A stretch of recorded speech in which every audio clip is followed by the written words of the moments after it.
प्रकाश आखिर है क्या? ये एक ऐसा सवाल है जिसने सदियों तक साइंस की दुनिया को उलझाए रखा। तो चलिए, इस वैज्ञानिक पहेली की परतों को एक एक करके खोलते हैं। सारी की सारी बहस ना बस एक ही सवाल पर आकर टिक गई थी। प्रकाश एक कण है या फिर एक तरंग? और यही वो सवाल था जिसने साइंस की दुनिया में सबसे बड़ी बहसों में से एक को जन्म दिया। और देखिए, ये कोई छोटी मोटी बहस नहीं थी।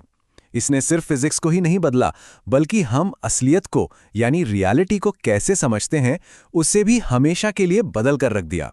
तो इस महान वैज्ञानिक बहस को ठीक से समझने के लिए थोड़ा सा टाइम में पीछे चलना होगा। चलिए चलते हैं 17वीं सदी में। ये वो दौर था जब साइंटिफिक रेवोल्यूशन मतलब वैज्ञानिक क्रांति अपने पूरे जोरों पर थी।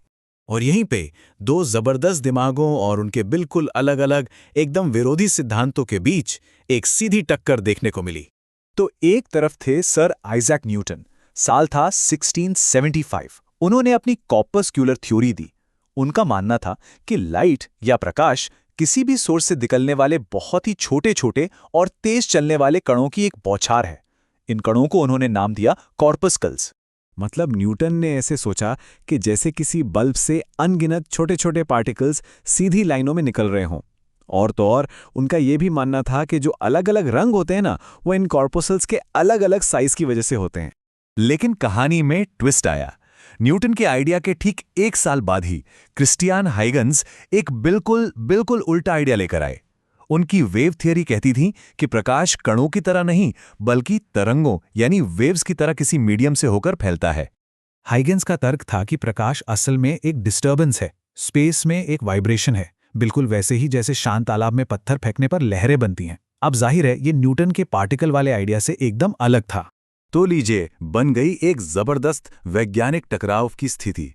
एक तरफ कॉर्पस्कुलर थ्योरी जो कहती है प्रकाश कण है, दूसरी तरफ वेव थ्योरी जो कहती है कि प्रकाश एक तरंग है।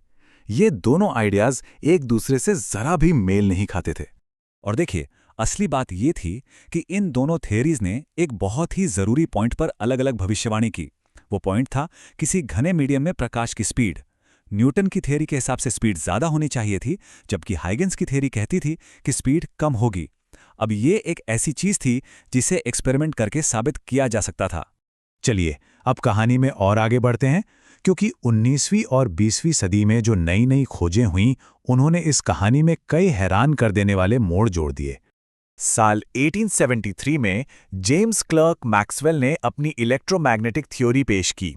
इसने वेव थ्योरी को और भी मजबूत बना दिया। उन्होंने बताया कि प्रकाश एक इलेक्ट्रोमैग्नेटिक वेव है, और सबसे जरूरी बात, उन्होंने ये साबित किया कि इसे चलने के लिए किसी मीडियम की जरूरत ही नहीं है। मैक्सवेल की थ्योरी ने प्रकाश को एनर्जी की ऐसी तरंगों के तौर पर समझाया जो खुद ब खुद आगे बढ़ती हैं। इसमें इलेक्ट्रिक और मैग्नेटिक फील्ड्स एक दूसरे के परपेंडिकुलर मतलब लंबवत होकर चलती हैं। लेकिन रुकिए, कहानी यहां खत्म नहीं हुई। ठीक जब ऐसा लग रहा था कि वेव थ्योरी की जीत पक्की है, तभी 1905 में मैक्स प्लैंक एक ऐसा क्रांतिकारी आइडिया लेकर आए जिसने पार्टिकल्स वाले विचार को फिर से जिंदा कर दिया। उन्होंने कहा कि प्रकाश एनर्जी के पैकेट्स या बंडल्स के रूप में निकलता है। एनर्जी के इन्हीं अलग अलग पैकेट्स को क्वांटा कहा गया, और बाद में इन्हें ही फोटॉन का नाम मिला, यानी प्रकाश का सबसे बुनियादी कण। और ये छोटा सा समीकरण E=hf, इसने सब कुछ बदल दिया। इसका मतलब था कि एनर्जी लगातार बहने वाली चीज नहीं है, बल्कि वो छोटे छोटे अलग अलग पैकेट्स में आती है। सोचिए, जैसे पानी की एक धार की बजाय पानी की अलग अलग बूंदें गिर रही हों। इस एक आइडिया ने फिजिक्स की दुनिया को हमेशा के लिए बदल कर रख दिया। और अब हम पहुंचते हैं कहानी के आखिरी हिस्से में, वो हिस्सा जहां सदियों पुरानी ये पहेली आखिरकार सुलझ जाती है और ये सारे अलग अलग लगने वाले सबूत एक साथ जुड़ जाते हैं। तो फिर सही कौन था, न्यूटन या हाइगन्स? हैरान करने वाली बात यह है कि जवाब ये या वो नहीं था, जवाब था दोनों।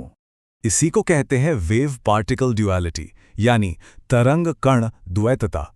ये क्वांटम मैकेनिक्स का एक बुनियादी सिद्धांत है जो कहता है कि प्रकाश और असल में तो हर पदार्थ कण और तरंग दोनों के गुण दिखाता है। ये कुछ ऐसा है जैसे एक ही सिक्के के दो पहलू हों। कभी प्रकाश एक कण की तरह बर्ताव करता है तो कभी एक तरंग की तरह। तो पूरी कहानी का सार ये है, प्रकाश एक कण की तरह भी व्यवहार करता है और प्रकाश एक तरंग की तरह भी व्यवहार करता है। इसकी एक दोहरी प्रकृति है। यही क्वांटम की दुनिया की अजीब लेकिन अद्भुत सच्चाई है।